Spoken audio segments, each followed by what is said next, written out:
सरू को एक बार रिजेक्ट किया गया था, ना सिर्फ एक इंसान ने बल्कि एक अपॉर्चुनिटी ने। उस दिन उसे लगा शायद मैं इनफ ही नहीं हूँ, लेकिन कुछ महीने बाद उसे समझ आया रिजेक्शन उसकी वैल्यू का सर्टिफिकेट नहीं था, बस उस जगह का डिसीजन था। सरू ने बहुत मेहनत की, इंटरव्यू दिए, रिजल्ट आया तो रिजेक्टेड। उसने खुद को ब्लेम करना शुरू कर दिया, मैं इंटेलिजेंट नहीं हूँ, मैं कभी सक्सेसफुल नहीं बनूंगी। फिर उसने देखा एक और कैंडिडेट सिलेक्ट हुआ और उस मोमेंट उसने डिसाइड कर लिया मैं उससे कंपेयर नहीं करूँगी। यही उसकी सबसे बड़ी गलती थी। एक टीचर ने सरू से पूछा, अगर एक चाबी इस लॉक को ना खोल पाए तो क्या ये चाबी बेकार है या शायद लॉक ही अलग था।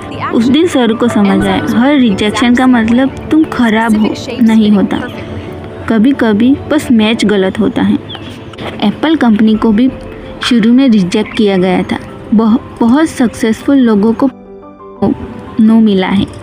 और सोचो अगर उन्होंने अपनी वैल्यू एक रिजेक्शन से डिसाइड कर ली होती तो दुनिया उन्हें कभी जान नहीं पाती। उस दिन के बाद सरू ने रिजेक्शन को इंसल्ट नहीं फीडबैक समझना शुरू किया। उसने खुद से पूछा मैं और क्या इम्प्रूव कर सकती हूँ, और जो चीज़ें उसके कंट्रोल में नहीं थी उन्हें छोड़ दिया। सोचो एक डायमंड को अगर सब्जी मंडी में ले जाओ तो लोग उसकी वैल्यू नहीं समझेंगे, लेकिन वही डायमंड ज्वेलरी शॉप में हो तो उसकी कीमत लाखों में होगी। जगह बदलने से डायमंड की वैल्यू नहीं बदलती, सिर्फ पहचान बदलती है।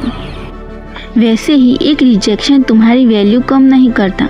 कभी भी किसी एक नो को अपनी पूरी कहानी मत बना देना, क्योंकि तुम्हारी वैल्यू लोगों के डिसीजन से नहीं, तुम्हारे कैरेक्टर और एक्शन से बनती है। कमेंट में सिर्फ एक वर्ड लिखो, राइज। ये मेरे लिए नहीं, खुद से एक प्रॉमिस होगा कि अगला रिजेक्शन तुम्हें रोकेगा नहीं और स्ट्रॉन्ग बनाएगा।